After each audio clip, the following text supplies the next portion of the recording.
नमस्कार दोस्तों, स्वागत है आपका मेरे नए ब्लॉग में। आज है डे 2 और आज है मेरा आइल्स का एग्ज़ाम और बिल्कुल भी कुछ भी पढ़ाई लिखाई करी नहीं है। तो मैं आपको दिखाता हूँ हम क्या प्रिपरेशन कर रहे हैं। मैं आज शीट्स बना के ले जाऊंगा अपने दांत में फंसा के और वहाँ पे देखूंगा कि अगर कुछ इससे हेल्प हो पाएगी कि नहीं। बाकी तो और मुझे लगता नहीं मेरा पास होने का कोई गुंजाइश है। और देखो फ्रेंड्स, रात भर में थोड़ी बहुत स्नो पड़ी है यहाँ पे और अभी freezing temperature, below freezing temperature हो रहा है, -3 हो रहा है। और मुझे एक चीज़ ये समझ में नहीं आती यार, इस बंदे के बैकयार्ड में बिल्कुल भी बर्फ़ नहीं जमती। देखो कैसा स्क्वायर सा बिल्कुल अलग सा है, पता नहीं क्यों, पिछली बार भी ऐसा ही हुआ था।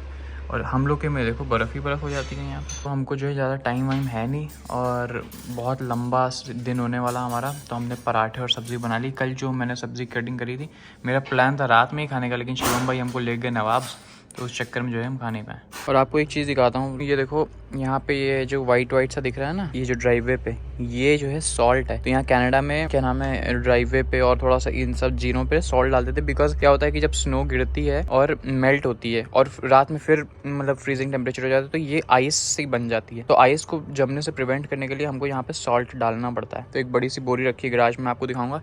और अभी तो क्या है कि थोड़ा सा शायद 1 या 2 टेम्परेचर हो रहा है, तो इस टाइम यहाँ पे ड्राइववे पे लोगों के बर्फ़ नहीं जमी है। बट सुबह सुबह मैंने देखा था आके 7-8 बजे लगभग, तो यहाँ पे सबकी में बर्फ़ जमी थी, लेकिन हम लोग के ड्राइववे पे बिल्कुल भी बर्फ़ नहीं थी। तो ये मैं आपको एक चीज़ दिखाना चाहता था कि यहाँ पे इस टाइप का सिस्टम होता है कि सॉल्ट डाला जाता है हर जगह। और यार फ्रेंड्स, अभी मैं यार एक चीज़ देख रहा था, मैं अभी मेरा 10-15 मिनट में मुझे जाना निकलना आइल्स के लिए, तो मैं उनका वही मेल पढ़ रहा था। तो उसमें इंस्ट्रक्शंस थे, इतने बेवकूफ़ी के इंस्ट्रक्शंस है ना, कि मतलब आप क्या कहते हैं, परफ्यूम नहीं लगा सकते हैं। ठीक है, चलो परफ्यूम नहीं लगाएंगे। पानी नहीं ले जा सकते हैं, पानी ले जा सकते हैं तो सिर्फ जो है वो ट्रांसपेरेंट वाली बोतल में। अरे कोई दारू थोड़ी ना पिएगा वहाँ पे, दारू पिएगा तो अपना नुकसान है। तो ऐसे ऐसे बेवकूफ़ी के इंस्ट्रक्शंस लिखे हैं उसमें, लेकिन चलो इसको देख के ख़त्म करना। और हाँ, इसमें पता नहीं, इस वीडियो में मैं आगे कभी ना कभी आपको ये भी बताऊंगा कि आइल्स हम लोग को क्यों देना पड़ रहा है। मतलब बहुत ही वियर्ड सी चीज़ है कि हम लोग ऑलरेडी कनाडा में और फिर से आइल्स दे रहे हैं। तो ये भी मैं आपको फ्यूचर में भी बताऊंगा कि क्यों दें। आ गए भैया यहाँ पे आइल्स देने अपना। यहाँ से घुसने के लिए यहाँ पे बस दबाना पड़ेगा। ये भैया टेस्ट सेंटर है, यहाँ जाके हम जा रहे हैं एग्ज़ाम देने। भैया आइल्स का 3 मॉड्यूल ख़त्म हो, इतना झेलावी एग्ज़ाम था भैया, मेरा तो दिमाग ख़राब हो गया। अगर तो मेरे 9 नंबर आ गए तो जो है आगे जो है वो नहीं करना पड़ेगा दोबारा। वैसे तो यहाँ पे पीआर मिलने में बड़ी मुश्किल होगी, मुझे लगता नहीं कि पीआर मुझे इंडिया वापस जाना पड़ेगा।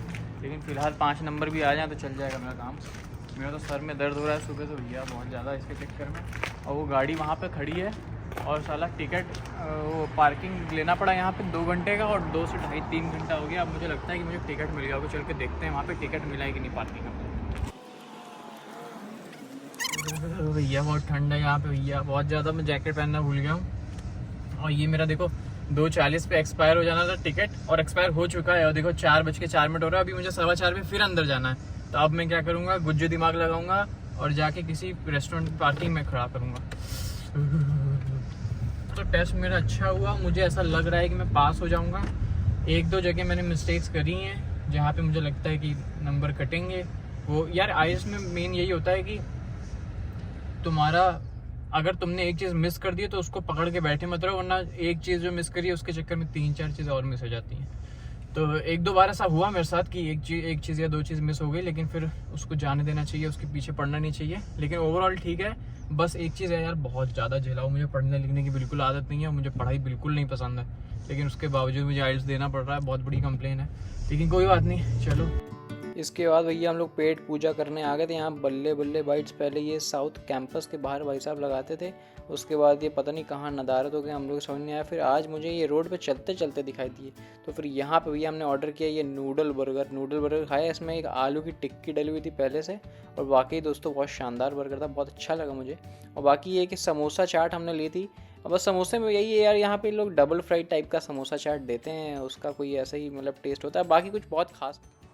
हाँ देखो भैया, ये मैं बता रहा था आपको, सुबह ये चमक नहीं रहा है, इसके ऊपर स्नो पड़ी है, अभी थोड़ी बहुत स्नोफॉल हो रही है। और देखो हमारे ड्राइववे पे बिल्कुल पानी पानी सा है, क्योंकि यहाँ पे सॉल्ट डला हुआ है। तो ये है लाइव एग्जांपल। दोस्तों ये है मेरी हाउसमेट, ये जो है पता क्या कर रही है, अपने उसके ऊपर ये कवर फिट कर रही है, क्योंकि रात में स्नो का फोरकास्ट है।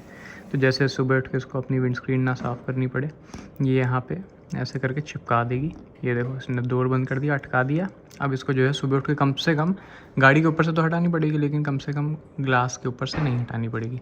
तो भैया दिन ख़त्म होने से पहले अब कल है गार्बेज डे, तो हमको जो है हमारी ड्यूटी है गार्बेज बाहर निकालना। और अभी मैंने जैकेट इसलिए पहनी हुई क्योंकि मैं गैराज में हूँ और ठंड हो रही है बाहर, तो मैंने प्रेप कर लिया अपने आप को बाहर जाने के लिए। तो भैया ये सीन यहाँ पे 3 बैग्स ये वाले अलाउड होते हैं, एक रिसाइकिल का, मतलब 2 रिसाइकिल के, जिसमें कि एक कार्डबोर्ड बॉक्सेस और पेपर वाला होता है और एक ग्रीन बिन। इतना झोल है भाई साहब यहाँ पे, क्या बताऊँ। और भी इतनी सर्दी में देख रहे हो पूरी रोड सफ़ेद हो रही है, लेकिन अब जो है वह है। और उसके ऊपर से जो है मेरा जो बेसमेंट वाला बंदा है उसने अपने यहाँ पे ला के रख दिया था, और मेरी गलती, मैं उसको बताना भूल गया था, क्योंकि ये एक मतलब उनको नहीं फ़र्क पड़ता है कि यूनिट में कितने हैं, कितने लोग रहते हैं, उनको फ़र्क नहीं पड़ता। उस बंदे के जैसे सेपरेट बॉक्सेस है, वो आपको दिख रहा होगा ब्लू कलर का रखा हुआ है, लेकिन हमारा सेपरेट है। तो अब पहले मैं उसके में से अपने में निकाल के सेट किया, क्योंकि मैं देर से कर रहा हूँ तो मेरी गलती है। तो जो भी है दोस्तों यही सीन है यहाँ पे, गार्बेज का थोड़ा सा सीन करना पड़ता है सेट। देखो कितनी हल्की फुल्की स्नो हो रही है, मैं चप्पल में बाहर निकला हुआ हूँ। और ये देखो ये इसकी जो मैं दिखा रहा था आपको, यहाँ पे इसने ऐसे लगा रखा है, मतलब इसने ऐसे फिट कर रखा है अपने में। ये देखो ये सीन है भाई, हो गया सिस्टम। अब मैं जा रहा हूँ अंदर। हाँ तो भाई मैं आपको फटाफट बता देता हूँ 2 मिनट में कि भाई आइल्स हम लोग क्यों दे रहे हैं यहाँ पे एज एन इंटरनेशनल स्टूडेंट, जो अब हम लोग रहे नहीं। तो रिसेंटली कनाडा में ये डेवलपमेंट हुआ है कि जो स्टूडेंट्स वर्क परमिट के लिए अप्लाई करना चाहते हैं उनको आइल्स देना पड़ेगा। और इसके पीछे जो रीज़न गवर्नमेंट ने, या जो IRCC जो गवर्नमेंट की एक बॉडी है, उसने जो रीज़न दिया है वो ये है कि क्योंकि बहुत सारी ऐसी फ्रॉडुलेंट एक्टिविटीज़ होती हैं कि मतलब भाई जहाँ से भी लोग यहाँ पे आते हैं वहाँ पे लोग पढ़ के नहीं आते हैं और फर्जी वाले सर्टिफिकेट लगा देते हैं और किसी और को बिठा देते हैं। और मतलब जानते ही हो आप लोग क्या क्या क्या चलता है इंडिया में। तो जो IRCC ने कि मतलब भाई इन लोगों को ऐसा ऐसा देना पड़ेगा आइल्स यहाँ पे, उसके बिना आपको नहीं मिलेगा। ये एक बहुत ही रिसेंट डेवलपमेंट हुई है और ये नवंबर के बाद से जो बच्चे ऐसा कर रहे हैं उन पे ही लागू होता है। तो हम लोग का अब वर्क परमिट अप्लाई करना है मुझे, मतलब जनवरी वगैरह में मेरा होगा, उसके ऊपर भी मैं पूरी वीडियो बनाऊंगा। तो इसके लिए जो है हमारा आइल्स देना मैंडेटरी हो गया था। ये रीज़न तो भैया वो हो गया जो IRCC ने दिया है, लेकिन जो मुझे लगता है वो ऐसा है कि भाई अब इन लोगों के पास ज़्यादा पैसा आ नहीं रहा है, क्योंकि जो बच्चे हैं अब ज़्यादा कोई यहाँ पे आता नहीं। तो अब आइल्स कौन देगा, आइल्स क्यों देगा। और हो सकता है ये बहुत लेम एक्सक्यूज़ हो, या मुझे ऐसा लगता है कि मैं बिल्कुल गलत हूँ, लेकिन जो मुझे लगता है मैं आपको ये बता रहा हूँ। तो इन लोगों के पास जो है पैसा कहीं से आ नहीं रहा है, तो इन्होंने कुछ ना कुछ करके अब ऐसा कर दिया कि भैया अब हम बच्चों को कैसे और लूटा जाए, तो ये कर देते हैं। डेफिनेटली ये एक मजाक है, ऐसा कुछ नहीं है। जो गवर्नमेंट ने बोला है मुझे लगता है वही ये रीज़न है। तो दोस्तों यही था भाई आज का व्लॉग छोटा सा। और कल फ्राइडे है, इस टाइम फेस्टिव सीजन चल रहा है, मेरे वर्क प्लेस पे बहुत भीड़ होती है। तो फ्राइडे सैटरडे संडे ये सब मेरा पूरा बुक्ड होता है। संडे मोस्ट प्रॉब्ली मेरा ऑफ होगा, तो मैं अच्छे से एक वीडियो बनाऊंगा। कल देखते हैं कितनी वीडियो बन पाती है। क्या है, हो सकता है कि कल की और सैटरडे की साथ में वीडियो डालूं, हो सकता है कि कल इतना कंटेंट मिल जाए कि एक साथ ही वीडियो डाल दूं। तो चलिए मिलते हैं आपसे नेक्स्ट व्लॉग में, तब तक के लिए नमस्कार।